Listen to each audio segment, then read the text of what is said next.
रहे हैं times of India Bihar news. मेरा नाम है रणधीर कुमार। मैं इस वक्त सीतामढ़ी के मेहसौल में है और बता दें आज संपूर्ण भारत का ऐलान किया गया था, मगर देखिए बिहार में जो है कि बंद का थोड़ा भी असर नहीं पड़ रहा है बिहार में। मेरे साथ है पूर्व जिला अध्यक्ष शफीक खान है, हम उनसे भी बातचीत करें। सर, क्या लग रहा है आज बिहार बंद का असर थोड़ा भी नहीं दिखाई दे रहा है? जिस तरह से आप लोग बिहार बंद का ऐलान दिए थे, सारी दुकानें बंद है। आप खुद से देख लीजिए कि दुकानें बंद है, कि स्वतः बंद किया है, इसलिए कि इस सरकार से आदमी ऊब गया हुआ, चाहता है कि कैसे हमको इससे छुटकारा मिले, और अगर आज इलेक्शन हो जाए तो सबकी जमानत जब्त हो जाएगी। लेकिन ये फिर हेरा फेरी कर करके आना चाहते हैं। जैसे कि आपके महाराष्ट्र में वो जितना आदमी का ही है उससे ज़्यादा वोटर वहाँ बना दिए गए। एक रूम में 150 को बना दिया। दिल्ली में भी यही किएगा, और फिर यहाँ भी साजिश कर करके ये चाहते हैं कि हम किसी तरह जीतें। अपनी ताकत तो है नहीं, लेकिन अपने ये चाहते हैं। अभी आप देखिए जो वोटर लिस्ट को दुरुस्त किया जा रहा है उसमें 10 ये दिया गया कि ये पूरा कीजिएगा तभी होगा। एनआरसी तो लागू कर दिया जो मुसलमानों के खिलाफ था, वो एनआरसी समझे घुमा करके लागू कर रहे हैं। इसलिए हम इसमें जो है बेचारा गरीब जो पैसा कमाने को मधुबनी गया है, मधेपुरा गया है, जहाँ जहाँ बाहर गए लोग उनका चुनाव कट जाएगा। और वो उसमें ज़्यादा कमज़ोर आदमी है, और कमज़ोर बेचारा क्या करेगा, यही हाल हो जा रहा है। और भी मेरे साथ राजद के कार्यकर्ता है, उनसे भी बातचीत करें। सर, क्या लग रहा है जो चुनाव आयोग ने यह नियम लागू किया है, या सही किया है या गलत कर रहे हैं? अरे चुनाव आयोग पर तो मोदी जी का वर्चस्व हो गया है ना। ईसीआई भारत सरकार का जो ईसीआई है कहे थे कि सभी पार्टी के लोग लेकर के हम तब विश्वा प्रोटेक्शन का काम कराएंगे, लेकिन मात्र एक पार्टी को लेकर के, और आज वोटबंदी का नोटबंदी जैसे कर लिया, आज वोटबंदी कर रहे हैं और कह रहे हैं कि जितना वोटर है वो सब फर्जी है। तो क्या 24 में जो वोट दिए थे तो फर्जी आपके वोटर थे? तो जब फर्जी वोटर थे तो आपकी सरकार क्या फर्जी नहीं है? तो आपको स्वयं सोचना चाहिए। वो अपनी ही बातों से मुकर जाते हैं। ये तो जुमलेबाजी की सरकार है, ये 420 की सरकार है। 14 में आए थे तो कहे थे कि 25 में का सपना दिखाते हैं, और 25 में आए हैं तो कहते हैं हम 47 का सपना दिखा रहे हैं। तो सपना तुम्हारा कहाँ गया? कहाँ गया वो काला धन? कहाँ गया महंगाई?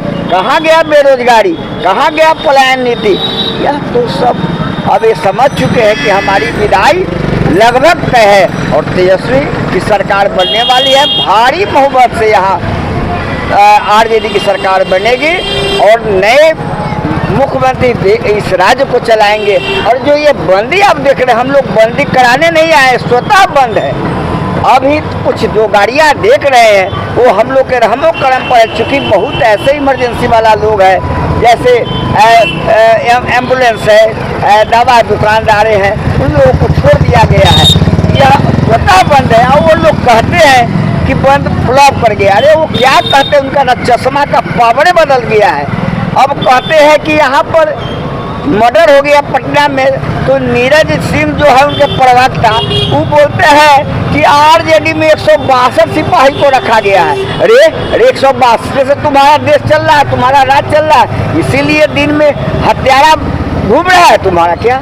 आज कोई आदमी सुरक्षित है क्या? जंगल नहीं है, महाजंगल राज है, इसको बदलना है। बहुत सबसे जंगल 2 हो गया है क्या? जंगल महाजंगल। अरे जंगल 2 नहीं रहता, जंगल 2 रहता तो होता भी। ये महाजंगल राज है, और ये सब साजिश है हमारे मुस्लिम भाई को वोट से अलग करने का, बांग्लादेशी करार करने का, ये नेपाली करार करने का। अभी सब कुछ है। 24 में दिया तो हम भारतीय थे, और इस वोटबंदी से एक ही बात नहीं है, 5 किलो अनाज पर भी आफत पड़ने वाला है, और आधार कार्ड को तो मानता ही नहीं है, कैसे आप पैसा निकालेंगे? और दूसरी बात तो किसान सम्मान का जो पैसा मिलता है, जब वोटर लिस्ट में आपका नहीं रहेगा तो आप यहाँ के तो नागरिक से वंचित हो जाएंगे। साहब अभी लोग नहीं सोच रहा है, कल पछताएंगे। जय हिंद, जय भारत, जय राजद। और भी मेरे साथ राजद के कार्यकर्ता, उनसे भी बात। क्या लग रहा है सर, बिहार बंद के असर से क्या नीतीश कुमार के असर पड़ सकता है कि चुनाव को लेकर?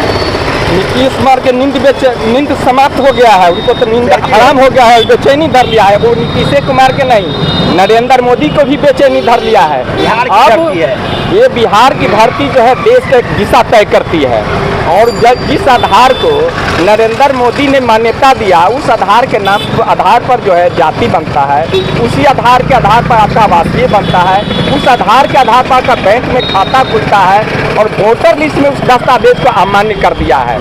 आपके जो जॉब कार्ड है उसी आधार पर बनता है, उसको अमान्य कर दिया है।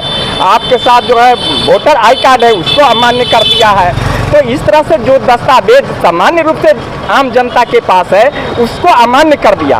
अब बहुत से ऐसा पब्लिक है जो रोड के किनारे पर बसे हुआ है, उसके पास कहाँ से खतियान आएगा, उसके पास कहाँ से रसीद आएगा, और वो कहाँ से वो आवासीय प्रमाण पत्र दे पाएगा।